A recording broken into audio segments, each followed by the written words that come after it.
Saudara-saudara sekalian yang saya hormati, kita perlu jajaran pengurus yang militan.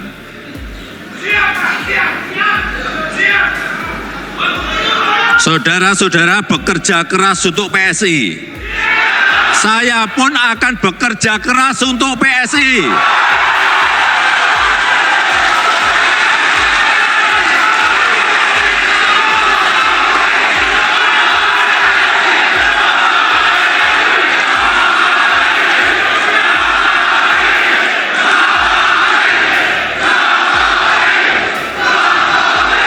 Saudara-saudara bekerja mati-matian untuk PSI, saya pun akan bekerja keras, bekerja mati-matian untuk PSI.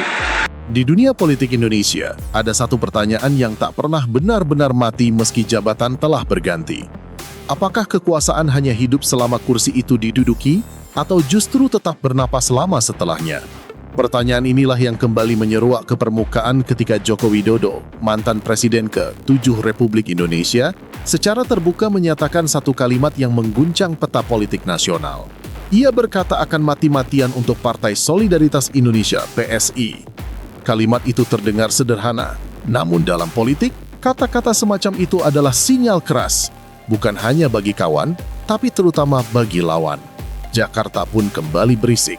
Bukan oleh hiruk-pikuk demonstrasi, bukan pula oleh dentuman konflik terbuka, melainkan oleh bisik-bisik politik yang berlapis, penuh tafsir, dan syarat spekulasi. Jokowi, yang selama satu dekade menjadi epicentrum kekuasaan nasional, kini berdiri di luar istana, tidak lagi memegang instrumen formal negara, tidak lagi menjadi presiden, tidak lagi berada di bawah payung PDIP. Namun justru dari posisi itulah, pertanyaan paling sensitif muncul. Apakah Jokowi masih sakti? Pernyataan Jokowi soal PSI bukan sekadar dukungan politik biasa. Ia bukan kader, bukan ketua umum, bukan pula pejabat struktural partai. Tapi ketika seorang mantan presiden yang elektabilitasnya pernah menembus langit berkata akan turun gunung, turun sampai akar rumput, turun ke provinsi, kabupaten, bahkan kecamatan, maka publik tahu ini bukan main-main. Ini bukan basa-basi, ini adalah pertaruhan. Direktur Eksekutif Parameter Politik Indonesia, Adi Prayitno, membaca peristiwa ini bukan sebagai manuver spontan, melainkan sebagai sebuah ujian. Sebuah uji kesaktian. Menurutnya, ada dua keyakinan besar yang kini hidup berdampingan di ruang publik. Keyakinan pertama mengatakan Jokowi masih sakti, masih punya magnet politik yang cukup kuat untuk mengangkat PSI ke parlemen. Keyakinan kedua justru sebaliknya, bahwa Jokowi sudah tak lagi sakti, karena kekuasaan formalnya telah usai dan seluruh instrumen negara telah dilepaskan. Dua keyakinan ini bukan sekadar perdebatan akademis, ini adalah taruhan reputasi. Jika PSI berhasil lolos ke parlemen, maka satu narasi akan lahir dengan sendirinya. Jokowi masih berpengaruh, masih menentukan arah, masih menjadi kingmaker, bahkan tanpa mahkota. Namun jika PSI kembali gagal menembus ambang batas parlemen, maka narasi yang muncul juga tak kalah keras. Jokowi telah kehilangan taji, pengaruhnya memudar, dan politik Indonesia telah bergerak tanpa dirinya. Di titik inilah, PSI berubah dari sekadar partai politik menjadi medan uji coba. Bukan hanya bagi masa depan partai itu sendiri, tetapi juga bagi warisan politik Jokowi. Adi Prayitno menyebut kesiapan Jokowi membesarkan PSI sebagai bentuk paling nyata dari ujian pasca kekuasaan. Sebuah pembuktian apakah popularitas bisa bertahan tanpa jabatan, dan apakah kepercayaan publik bisa hidup tanpa kekuasaan formal. Namun politik tidak pernah sesederhana hitung-hitungan popularitas. Politik adalah kerja lapangan. Politik adalah soal meyakinkan rakyat terbawah. Politik adalah menyentuh tangan-tangan yang jarang muncul di layar televisi, tetapi menentukan hasil pemilu. Disinilah tantangan sesungguhnya dimulai. Jokowi mungkin dikenal luas, tetapi PSI selama ini memiliki citra yang sangat spesifik. Partai ini identik dengan pemilih kota, pemilih muda, pemilih berpendidikan, dan kelas menengah urban, sementara mayoritas pemilih Indonesia justru tinggal di desa, di wilayah pinggiran, di ruang-ruang yang jarang disentuh oleh narasi digital. Adi Prayitno menilai bahwa kunci keberhasilan PSI bukan semata-mata pada figur Jokowi, melainkan pada kemampuan kerja lapangan yang nyata. Jokowi bisa memberi suntikan semangat, memberi legitimasi, bahkan memberi panggung. Namun tanpa struktur yang hidup, tanpa mesin partai yang benar-benar bekerja hingga ke akar rumput, semua itu akan berakhir sebagai simbol tanpa dampak. Menariknya, Jokowi sendiri dalam Rakernas PSI di Makassar seolah memahami titik krusial ini. Ia tidak bicara soal ideologi besar atau retorika kosong. Ia justru menekankan satu hal yang sangat teknokratis namun menentukan, struktur. Menurut Jokowi, kekuatan partai politik terletak pada struktur yang kuat, struktur yang hidup, struktur yang bekerja, dan struktur yang benar-benar menyentuh masyarakat terbawah. Ini bukan sekadar nasihat, ini adalah refleksi dari pengalaman 10 tahun memimpin negara. Dalam pidatonya, Jokowi bahkan menegaskan kesiapannya untuk turun langsung. Ia berkata masih sanggup datang ke seluruh provinsi, kabupaten, kota, bahkan hingga kecamatan. Kalimat ini mengandung pesan ganda. Di satu sisi, ia menunjukkan stamina politik yang belum habis. Di sisi lain, ia mengirim sinyal bahwa PSI tidak boleh hanya mengandalkan popularitas pusat, tetapi harus membangun koneksi langsung dengan rakyat. PSI sendiri sebenarnya bukan baru pertama kali mencoba mengkapitalisasi Jokowi. Pada pemilu 2024, partai ini sudah mulai menampilkan wajah Jokowi secara eksplisit. Atribut kampanye dengan foto Jokowi dan tagline PSI Partai Jokowi bertebaran. Saya harus datang. Saya masih sanggup.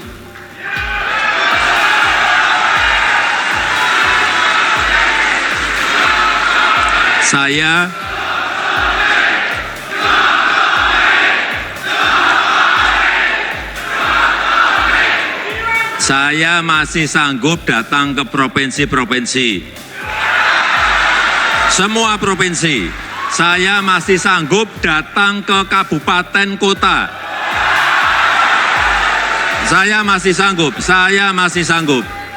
Kalau perlu sampai ke kecamatan, saya masih sanggup. Kita ini kan punya 38 provinsi, 514 kabupaten kota, dan kira-kira 7.000 kecamatan. Saya masih sanggup.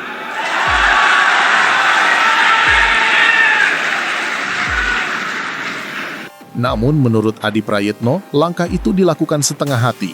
Terlihat malu-malu, tidak total, tidak all out. Efeknya pun terlihat jelas, PSI gagal lolos ke parlemen. Kegagalan itu kini menjadi bayang-bayang yang menghantui, sekaligus pelajaran yang tidak boleh diulang. Jika kali ini Jokowi benar-benar mati-matian, maka PSI pun dituntut untuk tidak ragu, tidak setengah-setengah, tidak ambigu. Dukungan Jokowi adalah pedang bermata dua. Di satu sisi, ia bisa menjadi magnet luar biasa. Di sisi lain, ia juga bisa memicu resistensi, terutama dari kelompok-kelompok yang selama ini kritis terhadap Jokowi. Karena itu, strategi PSI harus berjalan di dua jalur sekaligus. Mengurangi resistensi terhadap Jokowi sambil menjual sisi positifnya.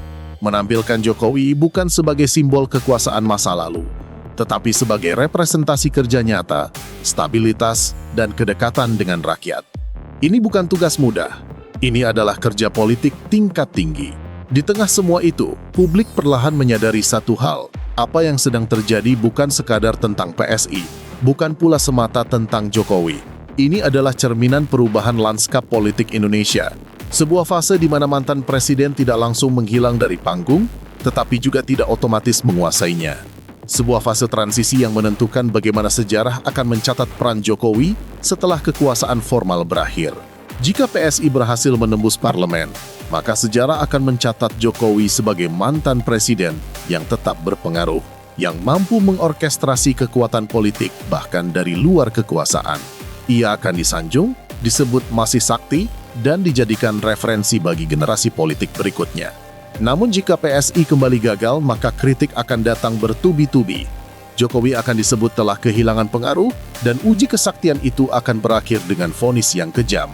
Inilah sebabnya mengapa pernyataan mati-matian itu bukan kalimat biasa. Itu adalah deklarasi perang terhadap keraguan, deklarasi terhadap mereka yang percaya bahwa kekuasaan hanya hidup selama jabatan ada.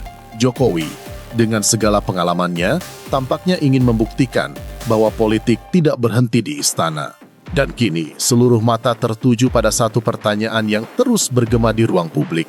Di warung kopi, di media sosial, dan di ruang-ruang diskusi politik. Apakah Jokowi masih sakti? Atau justru inilah akhir dari mitos kekuasaan pasca presiden? Jawabannya belum datang. Tapi satu hal pasti, pertaruhan ini sedang berlangsung, dan Indonesia sedang menyaksikannya secara langsung.